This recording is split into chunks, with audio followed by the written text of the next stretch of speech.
LSV kitchen ನೋಡ್ತಾ ಇರುವ ಎಲ್ಲ ವೀಕ್ಷಕರಿಗೂ ನಮಸ್ಕಾರಗಳು ಹಾಗೂ LSV ಕಿಚನ್ಗೆ ಸ್ವಾಗತ ಆ್ಯಂಡ್ ಸುಸ್ವಾಗತ ರೀ.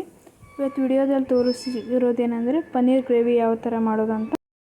ಮೊದಲಿಗೆ ಇಲ್ಲಿ ಪನ್ನೀರ್ ಗ್ರೇವಿ ಮಾಡಲು ಏನೇನು ಬೇಕಂತ ತೋರಿಸ್ತೀನಿ, ನೋಡ್ಕೊಂಬರೋಣ ಬನ್ನಿ ಫ್ರೆಂಡ್ಸ್.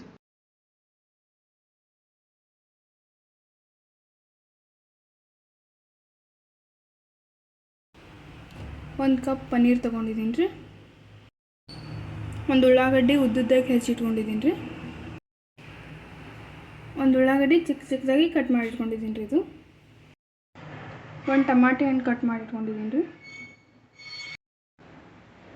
1 ಸ್ಪೂನಷ್ಟು ಅಚ್ಚ ಖಾರದ ಪುಡಿ ರೀ, ಅರ್ಧ ಟೇಬಲ್ ಸ್ಪೂನಷ್ಟು ಅರಿಶಿನ ಪುಡಿ ರೀ, 1 ಟೇಬಲ್ ಸ್ಪೂನಷ್ಟು ಧನಿಯಾ ಪೌಡರ್ ರೀ, 1 ಟೇಬಲ್ ಸ್ಪೂನಷ್ಟು ಗರಂ ಮಸಾಲೆ ರೀ, ಅರ್ಧ ಟೇಬಲ್ ಸ್ಪೂನಷ್ಟು ಜೀರಿಗೆ ತೊಗೊಂಡಿದ್ದೀನಿ ರೀ.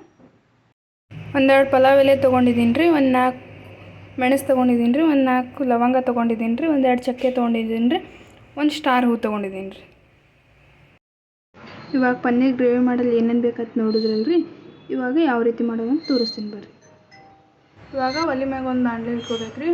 ಇಟ್ಕೊಂಡು ಸ್ವಲ್ಪ ಎಣ್ಣೆ ಹಾಕ್ಕೋಬೇಕು ರೀ. ಈಗ ಎಣ್ಣೆ ಹಾಕ್ಕೊಂಡಿದ್ವಲ್ರಿ ಒಂದು ಬಾಣಲೆಯಲ್ಲಿ, ಇದು ಎಣ್ಣೆ ಚೆನ್ನಾಗಿ ಕಾಯ್ಬೇಕು ರೀ. ಎಣ್ಣೆ ಈಗ ಚೆನ್ನಾಗಿ ಕಾಯ್ದಿದೆ ರೀ. ಇವಾಗ 1 ಕಪ್ನಷ್ಟು ಪನ್ನೀರ್ ತೊಗೊಂಡಿದ್ವಲ್ರಿ, ಅದು ಹಾಕ್ಕೋಬೇಕು ರೀ. ಇವಾಗ ಹಾಕ್ಕೊಂಬಿಟ್ಟು ಚೆನ್ನಾಗಿ ಫ್ರೈ ಮಾಡ್ಕೋಬೇಕು ರೀ. ನೋಡಿರಿ ಇವಾಗ ಈ ಥರ ಆಗಿದೆ ನೋಡಿರಿ. ಇವಾಗ ಕಲರ್ ಎಷ್ಟು ಚೆನ್ನಾಗಿ ಬಂದಿದೆ ಅಂತ. ಇದನ್ನೀಗ ಸೈಡ್ ಎತ್ತಿಟ್ಕೋಬೇಕು ರೀ. ನೋಡಿರಿ ಇವಾಗ ಇದನ್ನು ನಾನು ಸೈಡ್ ಎತ್ತಿಟ್ಕೋತಾ ಇದ್ದೀನಿ ರೀ. ಇದನ್ನು ಸೈಡ್ ಎತ್ತಿಟ್ಕೊಂಡ್ಬಿಟ್ಟು ಇದೇ ಬಾಣಲೆಯಲ್ಲಿ ಸ್ವಲ್ಪ ಎಣ್ಣೆ ಹಾಕ್ಕೊಂಡಿದ್ದೀನಿ ರೀ.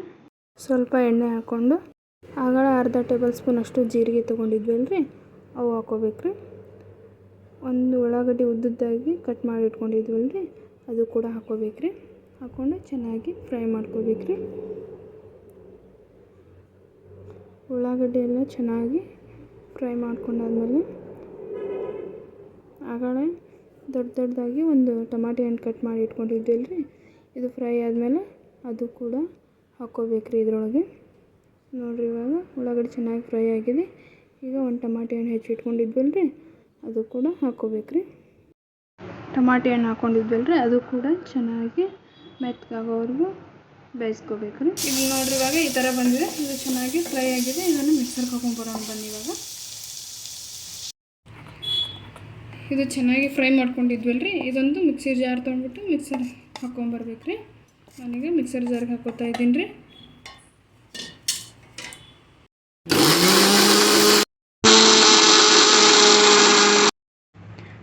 ನೋಡಿರಿ ಇವಾಗ ಚೆನ್ನಾಗಿ ನುಣ್ಣಗೆ ಪೇಸ್ಟ್ ಮಾಡ್ಕೊಂಬಂದಿದ್ದೀನಿ ರೀ. ಇವಾಗ ಇದಕ್ಕೊಂದು ಒಗ್ಗರಣೆ ಹಾಕ್ಕೋಬೇಕು ರೀ. ಒಗ್ಗರಣೆ ಯಾವ ರೀತಿ ಹಾಕೋದಂತ ನೋಡೋಣ ಬನ್ನಿ. ಇವಾಗ ಒಲೆ ಮ್ಯಾಗೆ 2 ಸ್ಪೂನಷ್ಟು ಎಣ್ಣೆ ಹಾಕಿಟ್ಕೊಂಡಿದ್ದೀನಿ ರೀ. ಆಗ ತೊಗೊಂಡಿದ್ದಲ್ರಿ ಪಲಾವ್ ಎಲೆ, ಲವಂಗ, ಮೆಣಸು ಎಲ್ಲ ಹಾಕೋತಾ ಇದ್ದೀನಿ ರೀ. ಇವಾಗ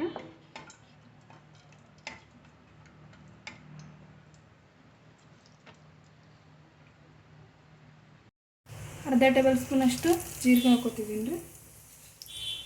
ಅರ್ಧ ಟೇಬಲ್ ಸ್ಪೂನಷ್ಟು ಸಾಸಿವೆ ಹಾಕೋತಾ ಇದ್ದೀನಿ ರೀ. ಒಂದು ಹೆಸರಷ್ಟು ಕರಿಬೇವು ಹಾಕೋತಾ ಇದ್ದೀನಿ ರೀ.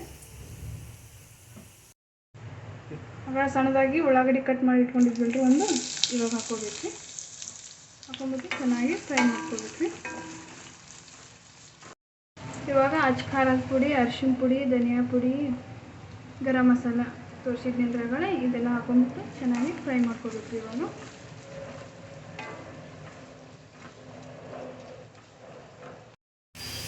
ಆಗ ಮಿಕ್ಸರ್ಗೆ ಹಾಕೊಂಡು ಇಟ್ಕೊಂಡಿದ್ವಲ್ರಿ, ಅದು ಕೂಡ ಇವಾಗ ಹಾಕ್ಕೋಬೇಕು ರೀ. ಹಾಕೊಂಡ್ಬಿಟ್ಟು ಚೆನ್ನಾಗಿ ಮಿಕ್ಸ್ ಮಾಡ್ಕೋಬೇಕು ರೀ.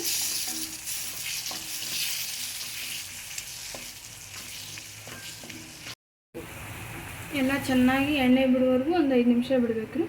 ಇವಾಗ ಚೆನ್ನಾಗಿ ಎಣ್ಣೆ ಬಿಟ್ಟಿದೆ ರೀ. ಇವಾಗ ಸ್ವಲ್ಪನೇ ನೀರು ಹಾಕೋತಾ ಇದ್ದೀನಿ ರೀ ನಾನು.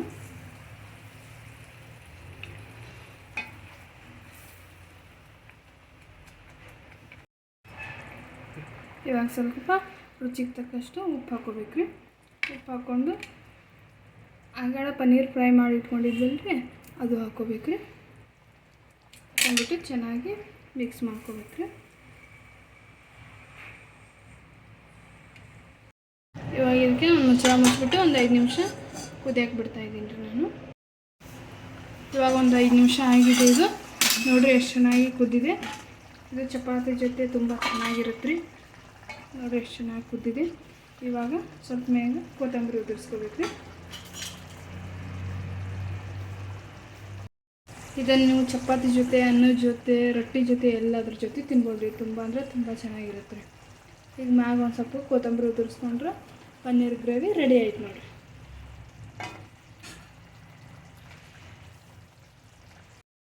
ಪನ್ನೀರ್ ಗ್ರೇವಿ ಯಾವ ರೀತಿ ಮಾಡೋದು ಅಂತ ಇಲ್ಲಿವರೆಗೂ ನೋಡಿದ್ರಲ್ರಿ ಫ್ರೆಂಡ್ಸ್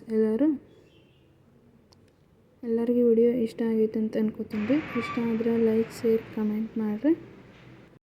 ಮತ್ತು ಮುಂದಿನ ವಿಡಿಯೋದಾಗ ಸಿಗ್ತೀನಿ ಅಂತ್ರಿ. ಬಾಯ್ ಬಾಯ್ ರೀ.